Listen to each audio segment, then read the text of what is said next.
Assalamualaikum warahmatullahi wabarakatuh. Bertemu lagi dengan Bu Ami Wulandari dalam mata kuliah akuntansi biaya.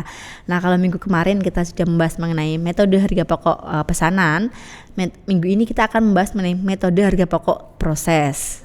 Nah, langsung lanjut ke pokok bahasan, di mana di sini nanti kita akan membahas mengenai konsep pengumpulan biaya berdasarkan proses. Kalau yang kemarin kan pesanan, kalau yang ini nanti yaitu sesuai dengan proses atau istilahnya yang rutin diproduksi oleh perusahaan yang menerapkan metode harga pokok proses. Kemudian manfaat informasi harga pokok proses, metode harga pokok proses, dan pengaruh produk yang hilang, pengaruh perubahan biaya, dan pengaruh penggunaan metode persediaan akhir.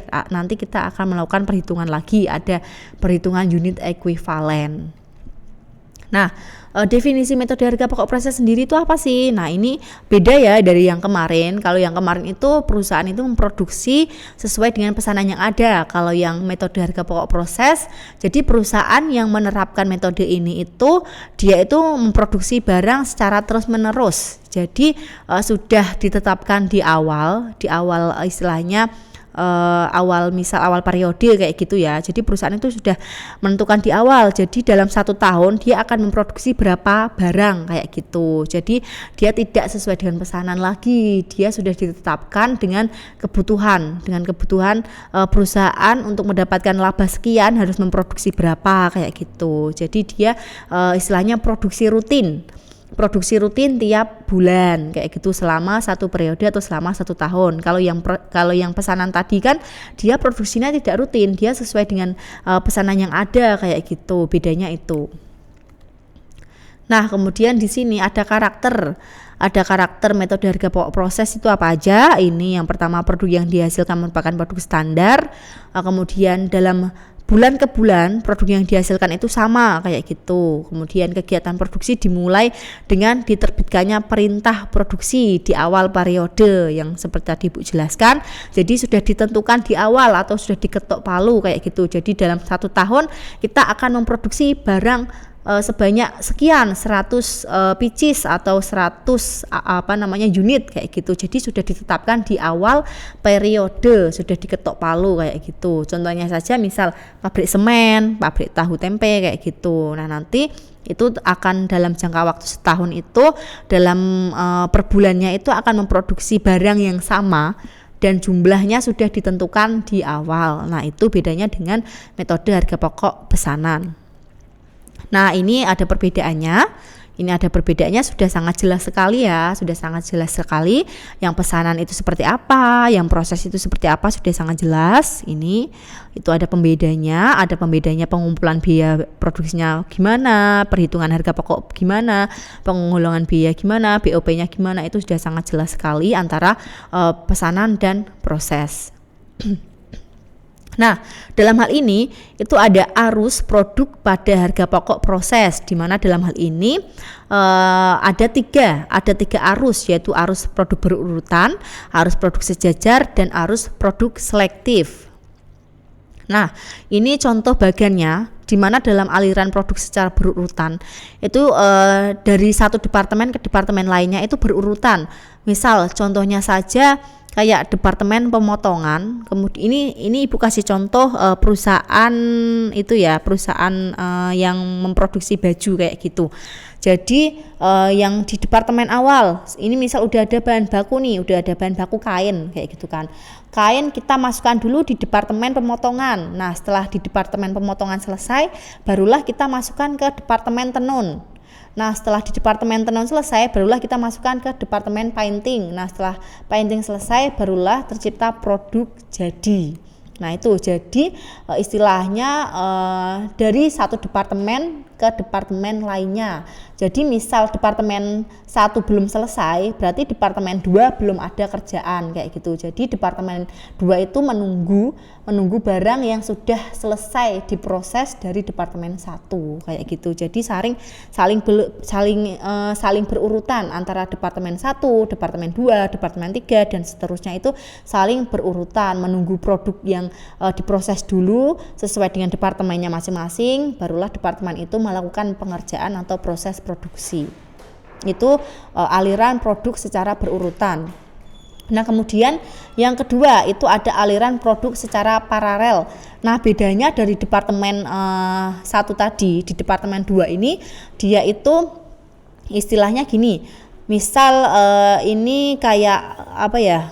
Kayak pemrosesan meja kayak gitu, kayak meja. Jadi ada bahan baku. Kemudian bahan baku tersebut itu ada departemen pemotongan, ada departemen pengamplasan.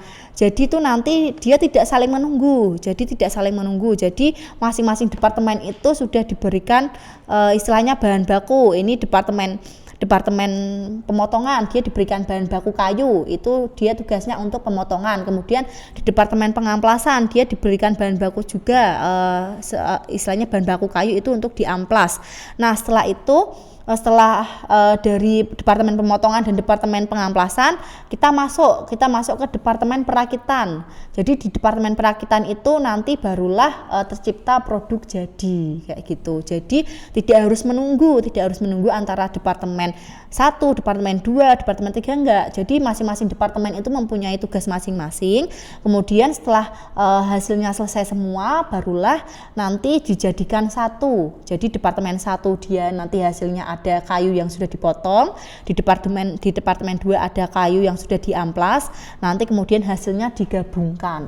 Jadi gitu, tidak menunggu dari departemen 1 dan satunya itu enggak. Jadi mereka sudah mempunyai tugas masing-masing dan kemudian hasilnya nanti akan dijadikan satu.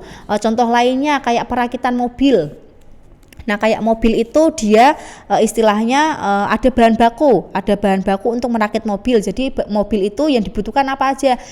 Yang dibutuhkan tuh ada mesin, ada bodi, kemudian ada ban kayak gitu kan. Jadi nanti masing-masing departemen itu mempunyai tugas masing-masing. Masing-masing departemen ada yang memproduksi mesin, ada yang memproduksi bodinya, ada yang memproduksi bannya. Jadi mereka saling istilahnya bekerja sesuai dengan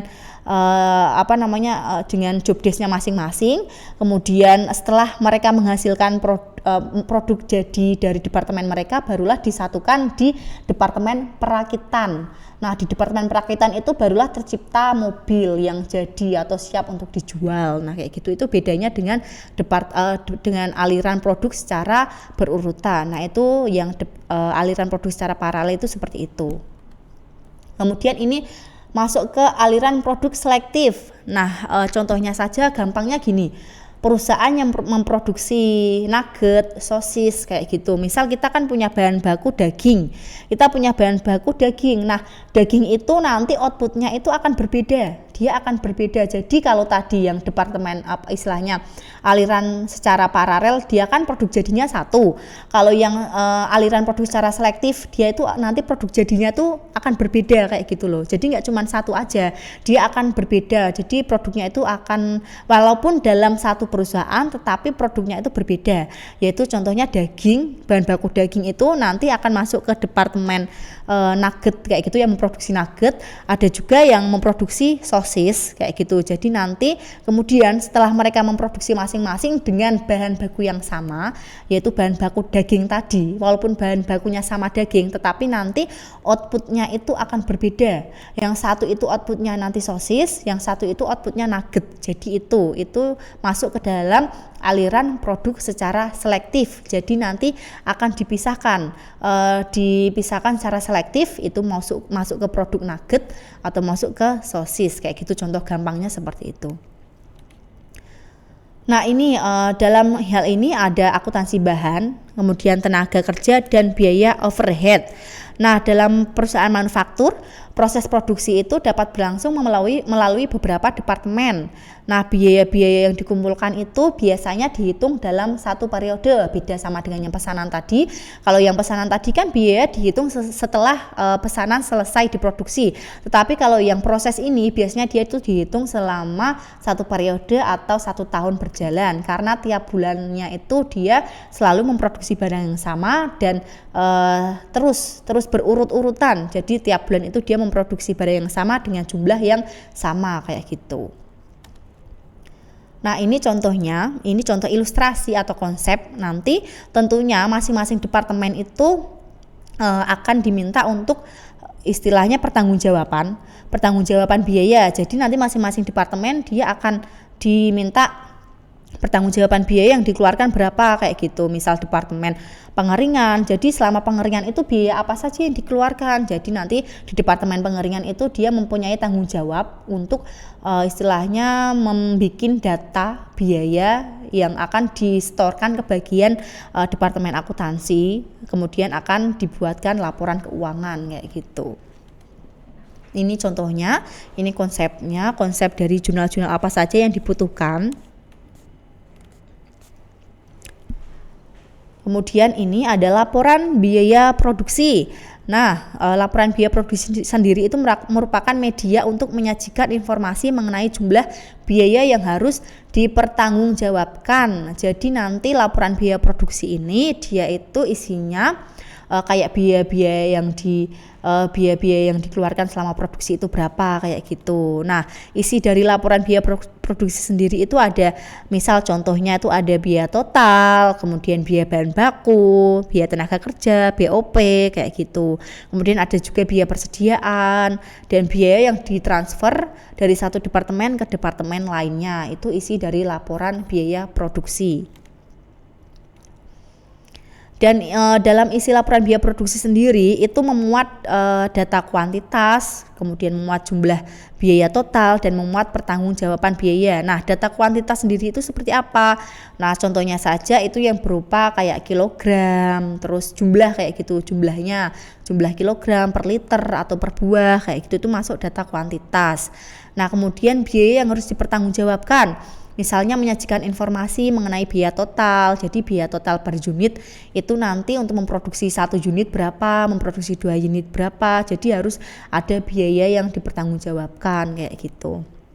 Nah, ini kemudian ada unit ekuivalen, di mana unit ekuivalen ini nanti ini sebagai patokan, di mana patokan nanti kalian biar nggak bingung, Ibu kasih contoh soalnya langsung.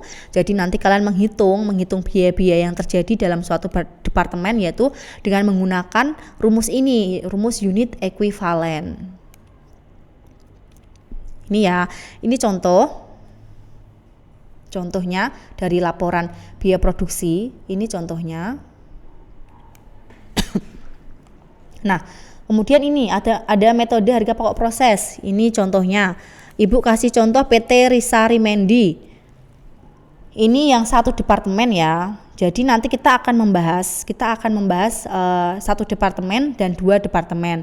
Bisa jadi 3 departemen dan departemen 4, 5, 6. Bisa jadi departemennya lebih. Cuma nanti Ibu cuma kasih contoh 2, yaitu 1 departemen dan 2 departemen. Ini yang PT Risa Rimendi 1 departemen.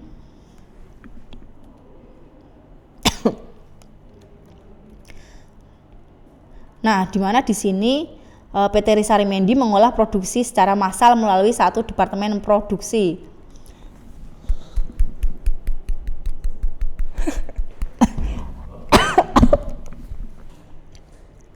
Nah, ini yang pertama kita akan membahas mengenai 1 departemen dulu. Nah, di mana ini ada PT Risa Rimendi mengolah produknya secara massal melalui 1 departemen produksi. Jadi di sini itu dia itu melakukan pengeluaran atau biaya yang dikeluarkan selama bulan Januari itu apa aja.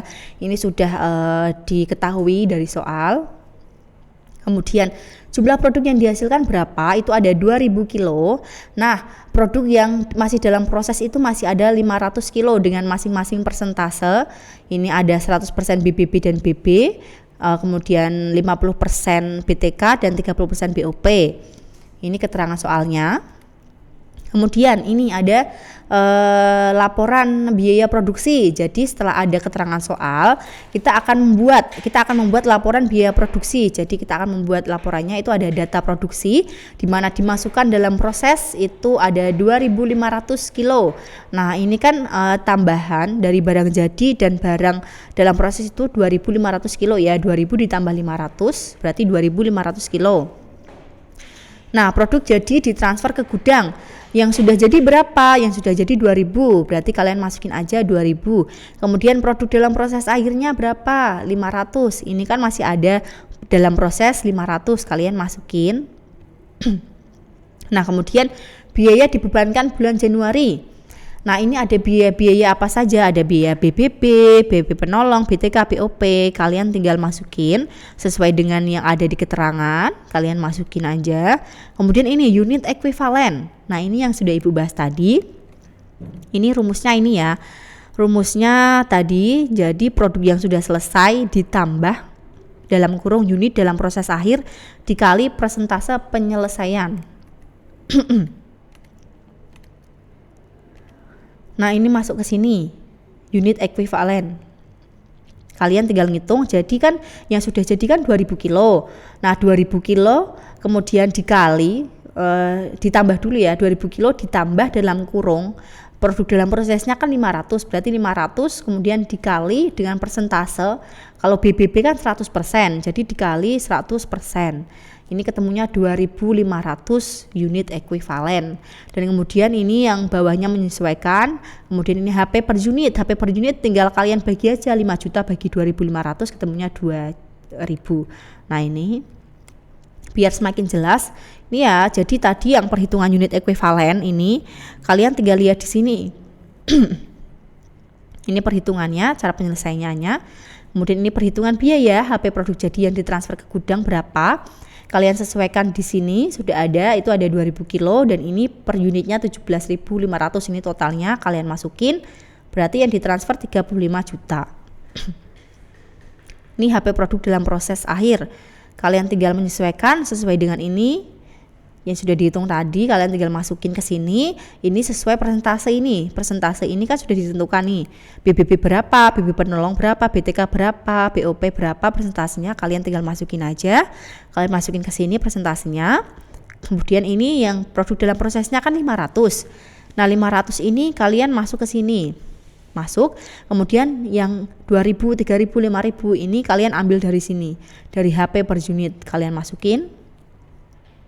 Dan terciptalah jumlah biaya produksi Januari. Nah, itu senilai 39.875.000. Sesuai dengan ini ya, sesuai dengan total ini ya. Jadi kalau misal berbeda berarti masih ada yang keliru atau masih ada yang salah. Nah, sesuai dengan perhitungan itu. Nah, kemudian setelah kalian menghitung tadi, itu kalian membuat laporan. Nah, ini laporannya seperti ini, contoh laporannya. Ada apa saja nama-namanya, nanti kalian tinggal masukin nominalnya. Ini sudah ada contohnya. Kemudian jurnal, kalian juga harus membuat jurnal. Jurnalnya ini sudah sesuai dengan konsep di awal tadi. Sudah ada ilustrasinya. Jadi jurnal apa aja yang dibutuhkan. Jadi nanti kalian nominalnya tinggal menyesuaikan dengan yang ada di sini perhitungan tadi. Kalian tinggal memasukkan saja nominalnya, tetapi jurnalnya kalian sesuaikan dengan konsep yang ada atau ilustrasi yang sudah Ibu berikan di keterangan di awal tadi. Ini ya. Kemudian setelah tadi satu departemen, kita akan beralih lebih dari satu departemen. Bisa jadi satu, bisa jadi dua, bisa jadi ada tambahan 3 departemen. Itu sesuai dengan soal yang ada. Tapi ini Ibu cuman kasih tambahan satu departemen, jadi menjadi 2 departemen. Nah, ini ada 2 departemen. Contohnya ini ada departemen A dan departemen B. Ini sudah ada keterangannya masing-masing. Jadi kita fokus dulu ke departemen A. Departemen A itu apa aja? Departemen A ini ada keterangan dimasukkan dalam proses berapa, 35.000 kilo. Terus kemudian yang udah jadi 30.000 kilo. Yang masih dalam proses 5.000 kilo. Ini udah ada keterangannya masing-masing. Kemudian biaya yang dikeluarkan berapa? Ini udah ada keterangan. Dan tingkat penyelesaiannya udah ada ini ya. Ini udah ada. Kita fokus ke A dulu. Setelah itu seperti tadi kita bikin unit ekuivalen, rumusnya sama persis kayak tadi. Kalian masukin aja unit ekuivalen A dan B, kalian masukin sesuai dengan keterangan yang ada di sini. Jadi yang udah selesai berapa, kemudian dalam proses berapa, persentase berapa, kalian tinggal masukin aja. Ini udah ada semuanya. Kalian masukin, ini ketemunya nominalnya segini. Kemudian ini yang sudah selesai. Kalian bikin tabel seperti ini. Ada unit ekuivalen, kemudian HP per unit. Setelah tadi kalian melakukan perhitungan unit ekuivalen, Kalian bikinlah tabel seperti ini. Nah, kalian tinggal masukin nominalnya dan kemudian kalian hitung HP per unit.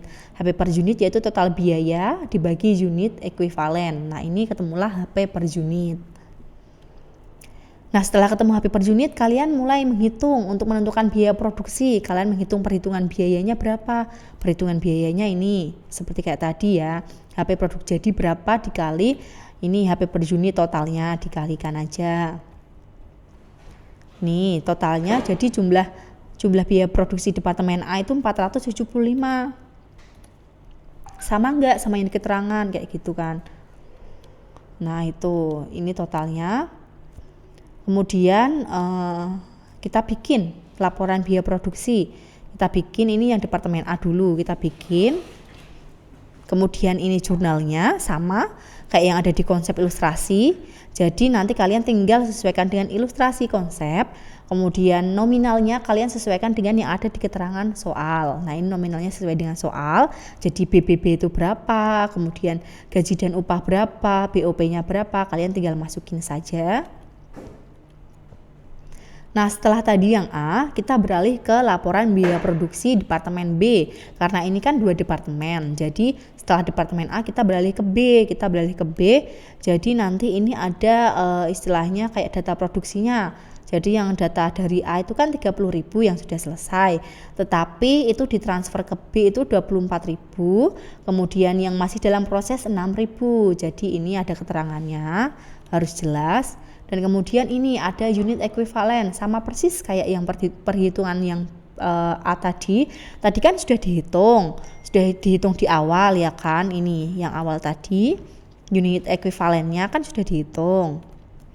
Nih, unit ekuivalen sudah dihitung, kalian tinggal masukin aja, tinggal masukin ke tabel yang departemen B, kalian tinggal masukin. Kemudian hitunglah HP per unit, total biaya dibagi unit ekuivalen, kalian tinggal bagi, kemudian kalian total. Nah, setelah kalian total, kalian hitung biayanya departemen B itu berapa, yaitu produk jadinya kan 24.000 kilo, kemudian dikalilah dengan 40 itu didapat dari ini total HP per unit. Nah, ini dikalikan saja yaitu 960.000. Nah, kemudian HP dalam proses, harga pokok dalam prosesnya berapa, sesuaikan. Kalau di B itu kan yang masih dalam proses kan 6.000 kilo. Nah, 6.000 kilo itu sesuaikan dengan di sini ada BTK BOP. Kalian masukin aja ini HP per unitnya berapa, kalian masukin, dikalikan. Kemudian persentasenya sesuaikan. Kalau yang di B itu kan 50% semua. Jadi kalian kalikan 50%. Ini totalnya, jadi ketemulah jumlah biaya produksi departemen B itu 1.125.000. Nah, ini sama kayak yang A tadi, ini laporan biaya produksi departemen B, sama persis, jurnalnya juga sama persis yang A. Oke, nah, terima kasih. Nanti misal masih ada yang kurang paham, bisa kita bahas lagi dalam pertemuan sewaktu offline atau bisa melalui grup kayak gitu ya. Terima kasih atas waktunya. Insya Allah kita bertemu lagi minggu depan. Wassalamualaikum warahmatullahi wabarakatuh.